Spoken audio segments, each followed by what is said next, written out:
ಆತ್ಮೀಯ ವಿದ್ಯಾರ್ಥಿಗಳೇ, ಎಲ್ಲರಿಗೂ ನಮ್ಮ ಯೂಟ್ಯೂಬ್ ಚಾನಲ್ಗೆ ಸ್ವಾಗತ. ಶನಿವಾರದಂದು ನಡೆದಂತಹ ಒಂದು ರಸಪ್ರಶ್ನೆ ಕಾರ್ಯಕ್ರಮದ ರಿಸಲ್ಟನ್ನು ಒಂದು ಸ್ವಲ್ಪ ವಿಳಂಬವಾಗಿ ಮಾಡಬೇಕಾದಂಥ ಅನಿವಾರ್ಯತೆ ಬಂದಿತ್ತು. ಅನಾರೋಗ್ಯದ ಕಾರಣದಿಂದ ಈ ರಿಸಲ್ಟನ್ನು ಬಹುಬೇಗನೆ ನಿಮಗೆ ಕೊಡಲಿಕ್ಕಾಗಲಿಲ್ಲ.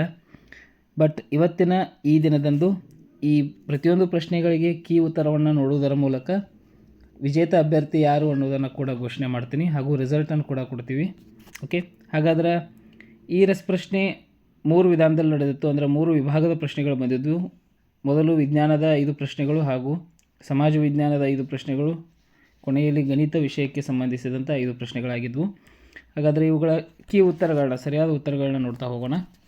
ಪ್ರಥಮವಾಗಿ, ಬೆಂಕಿ ನೊಂದಿಸುವ ಅಗ್ನಿಶಾಮಕ ಸಾಧನಗಳಲ್ಲಿ ಉಪಯೋಗಿಸುವ ವಿಷಕಾರಿ ಅನಿಲ ಯಾವುದು ಅನ್ನುವಂಥ ಪ್ರಶ್ನೆಯನ್ನು ಕೇಳಲಾಗಿತ್ತು. ಇಲ್ಲಿ ಉಪಯೋಗಿಸುವಂಥ ಅನಿಲ ಯಾವುದು ಅಂದರೆ ಕಾರ್ಬನ್ ಡೈಆಕ್ಸೈಡ್, CO2 ಅನಿಲವನ್ನು ಯೂಸ್ ಮಾಡ್ತೇವೆ. ಆ್ಯಂಡ್ ಸೋಡಾ ಆ್ಯಸಿಡನ್ನು ಕೂಡ ಯೂಸ್ ಮಾಡ್ತಿರ್ತೀವಿ. ಬಟ್ ಇಲ್ಲಿ ಅನಿಲವನ್ನು ಕೇಳಲಾಗಿತ್ತು, ಹಾಗಾಗಿ ಉತ್ತರ ಕಾರ್ಬನ್ ಡೈಆಕ್ಸೈಡ್. ಇನ್ನು ಎರಡನೇ ಪ್ರಶ್ನೆಯನ್ನು ನೋಡೋದಾದರೆ, ಲ್ಯಾಕ್ಟೋಸ್ಗಳಲ್ಲಿ ಯಾವ 2 ಏಕಶರ್ಕರಗಳನ್ನು ಸಂಯೋಜನೆಗೊಳಿಸಲಾಗಿದೆ ಅನ್ನುವಂಥ ಒಂದು ಪ್ರಶ್ನೆಯಾಗಿತ್ತು. ಲ್ಯಾಕ್ಟೋಸ್ ಗ್ಲುಕೋಸ್ ಮತ್ತು ಗ್ಯಾಲಕ್ಟೋಸ್ಗಳ ಸಂಯೋಜನೆಯಾಗಿರ್ತದೆ.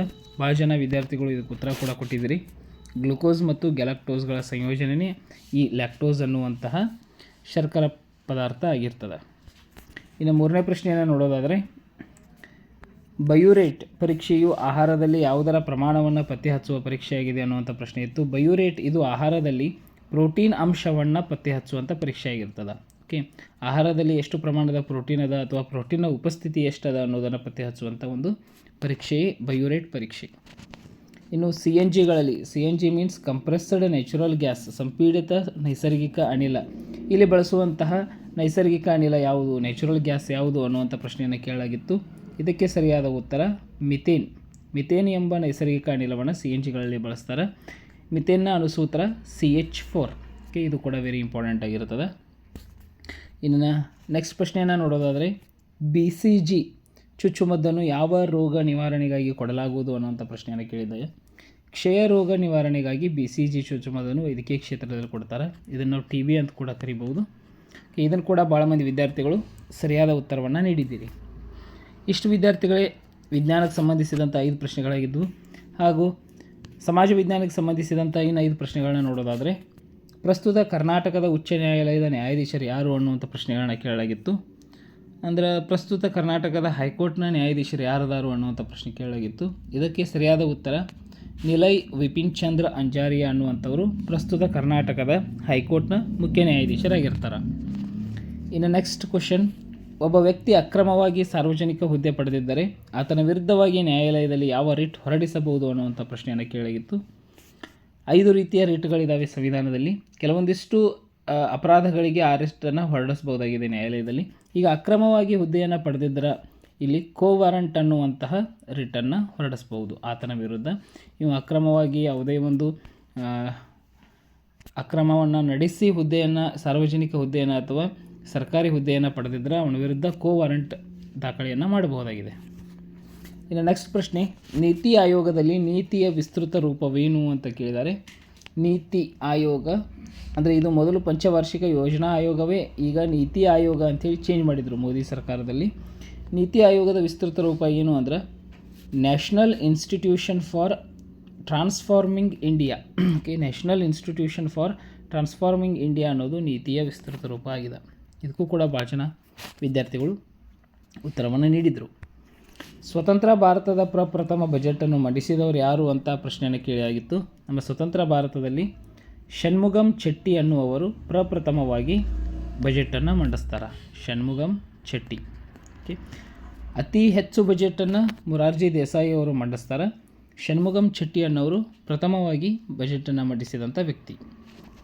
ಇನ್ನು 10ನೇ ಪ್ರಶ್ನೆಯನ್ನು ನೋಡೋದಾದರೆ, ಅಲೆಕ್ಸಾಂಡರ್ ಮತ್ತು ಪೌರಸ್ನ ನಡುವೆ ಹೆಡಸ್ಪಸ್ ಕದನ ಅನ್ನೋದು ನಡೀತದೆ. ಇದು ಯಾವ ದಂಡೆಯ ಮೇಲೆ ನಡೆಯಿತು ಅಂತ ನಮ್ಮ ಪಠ್ಯಪುಸ್ತಕಗಳ ಪ್ರಕಾರ ಅಲೆಕ್ಸಾಂಡರ್ ಅವರು ಗೆಲ್ತಾರ ಅನ್ನೋದು ಒಂದು ಪಠ್ಯಪುಸ್ತಕದಲ್ಲಿ ನೀಡಿರುವಂಥ ಮಾಹಿತಿ. ಆದರೆ ವಾಸ್ತವವಾಗಿ ಈ ಯುದ್ಧದಲ್ಲಿ ಪೌರಸ್ನ ಗೆಲುವಾಗ್ತದೆ. ಇದು ಸಿಂಧೂ ನದಿಯ ಉಪನದಿಯಾದಂತಹ ಜೀಲಂ ನದಿಯ ದಂಡೆಯ ಮೇಲೆ ನಡೆದಂತಹ ಒಂದು ಯುದ್ಧ. ಅತ್ಯಂತ ನಿರ್ಣಾಯಕ ಯುದ್ಧ ಆಗಿರ್ತದೆ. ಭಾರತದ ಒಂದು ಫೇಮಸ್ ಯುದ್ಧಗಳಲ್ಲಿ ಇದು ಕೂಡ ಒಂದು ಹೆಡಸ್ಪಸ್ ಯುದ್ಧ ಅಥವಾ ಹೆಡಸ್ಪಸ್ ಕದನ. ಎಸ್ ವಿದ್ಯಾರ್ಥಿಗಳು, ಇವು ಸಮಾಜ ವಿಜ್ಞಾನಕ್ಕೆ ಸಂಬಂಧಪಟ್ಟಂಥ ಪ್ರಶ್ನೆಗಳಾಗಿದ್ದವು.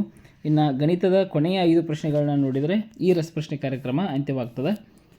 ಆಯತದ ಉದ್ದ 4 ಸೆಂಟಿಮೀಟರ್ ಹಾಗೂ ವಿಸ್ತೀರ್ಣವನ್ನು 68 ಚದರ ಸೆಂಟಿಮೀಟರ್ ಆದರೆ ಆಯತದ ಸುತ್ತಳತೆ ಎಷ್ಟು ಅನ್ನುವಂಥ ಪ್ರಶ್ನೆ ಕೇಳಿದರು. ನಾವು ವಿಸ್ತೀರ್ಣದ ಮೂಲಕ ಇಲ್ಲಿ ಫಸ್ಟ್ ಆಯತದ ಅಗಲವನ್ನು ಕಂಡುಹಿಡಿಬೇಕು.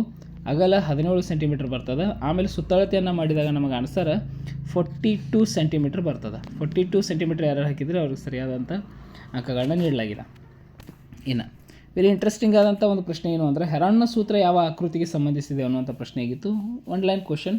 ಇದು ತ್ರಿಭುಜಕ್ಕೆ ಸಂಬಂಧಿಸಲಾಗಿದೆ. ಬಟ್ ನಾವು ಇದನ್ನು ಹೆಂಗೆ ಕನ್ಸಿಡರ್ ಮಾಡ್ತೀವಿ ಅಂದರೆ, ಎತ್ತರ ನಮೂದಿಸಲಾದಂಥ ತ್ರಿಭುಜಗಳು ಅಥವಾ ಎತ್ತರವನ್ನು ಕೊಡದೇ ಇರುವಂಥ, ಎತ್ತರ ಇಲ್ಲದೇ ಇರುವಂಥ ತ್ರಿಭುಜಗಳಿಗೆ ಹೆರಾನ್ನ ಸೂತ್ರ ಸಂಬಂಧಿಸ್ತದೆ. ಬಿಕಾಸ್ ಆಫ್ 3 ಬಾಹುಗಳ ಅಳತೆ ಇತ್ತು, ಅದಕ್ಕೆ ಎತ್ತರ ಇರಲಿಲ್ಲ ಅಂದರೆ ಹೆರಾನ್ನ ಸೂತ್ರ ನಾವು ಅಪ್ಲೈ ಮಾಡ್ಕೋಬಹುದು.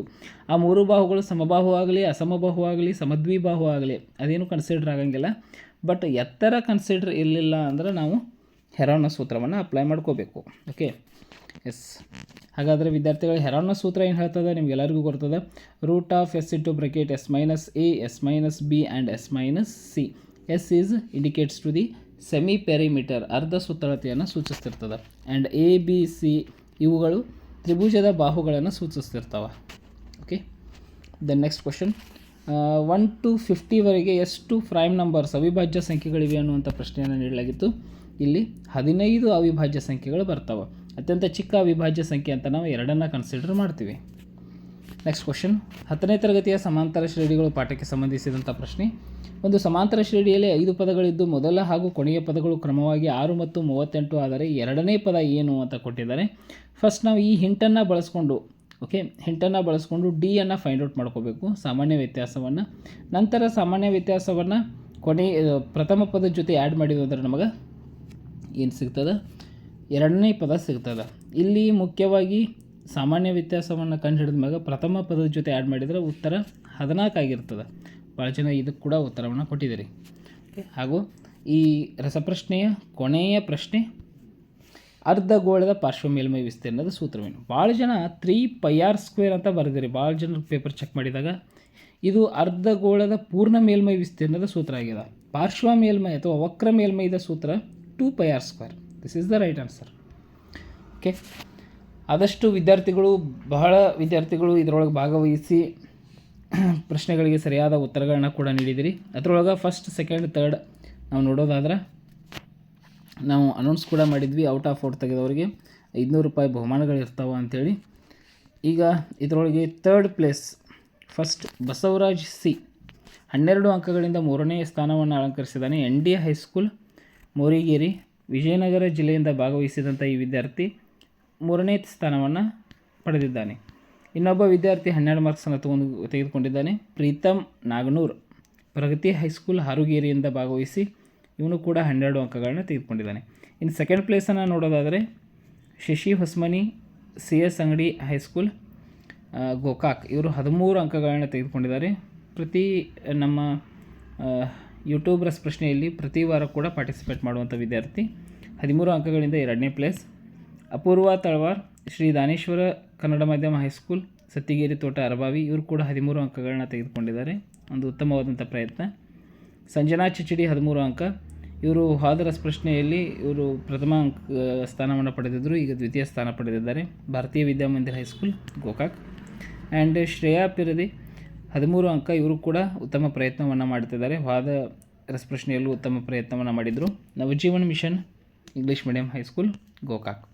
ಇನ್ನು ಈ ರಸಪ್ರಶ್ನೆ ಕಾರ್ಯಕ್ರಮ ಪ್ರಥಮ ಪ್ಲೇಸನ್ನು ನೋಡೋದಾದರೆ ಮಾಲೇಶ್ ಕರ್ತನವರ್ 14 ಅಂಕಗಳನ್ನು ಪಡೆದು ಪ್ರಥಮ ಸ್ಥಾನದಲ್ಲಿದ್ದಾರೆ.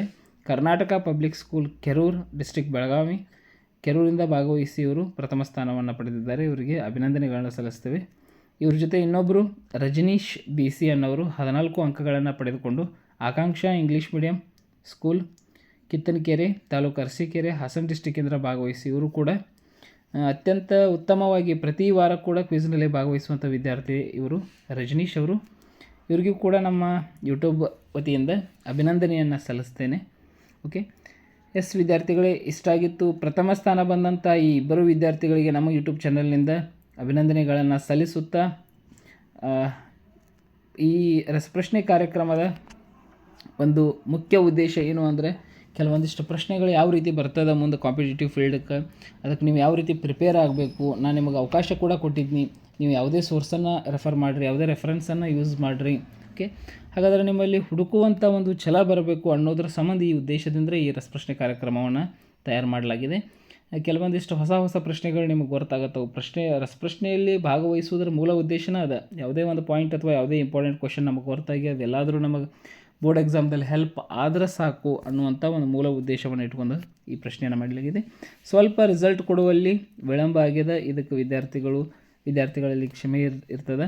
ಇನ್ನು ಮುಂದಿನ ಸಲ ಈ ರೀತಿ ಆಗೋದಿಲ್ಲ. ಶನಿವಾರ ಸಂಜೆ ಮತ್ತೆ 8 ಗಂಟೆಗೆ ಸರಿಯಾಗಿ ಮತ್ತು ಮುಂದಿನ ವಾರದ ರಸಪ್ರಶ್ನೆ ಕಾರ್ಯಕ್ರಮ ಅಂದರೆ ಈ ವಾರದ ರಸಪ್ರಶ್ನೆ ಕಾರ್ಯಕ್ರಮ ಇರ್ತದೆ. ರವಿವಾರ ಅನ್ಕೊಡ್ದೆ ನಿಮಗೆಲ್ಲರಿಗೂ ರಿಸಲ್ಟನ್ನು ಕೊಡ್ತೀನಿ. ಓಕೆ, ಇಲ್ಲಿಗೆ ಈ ಒಂದು ವಿಡಿಯೋವನ್ನು ಎಂಡ್ ಮಾಡ್ತಾ ಇದ್ದೀವಿ. ಎಲ್ಲರಿಗೂ ಧನ್ಯವಾದಗಳು.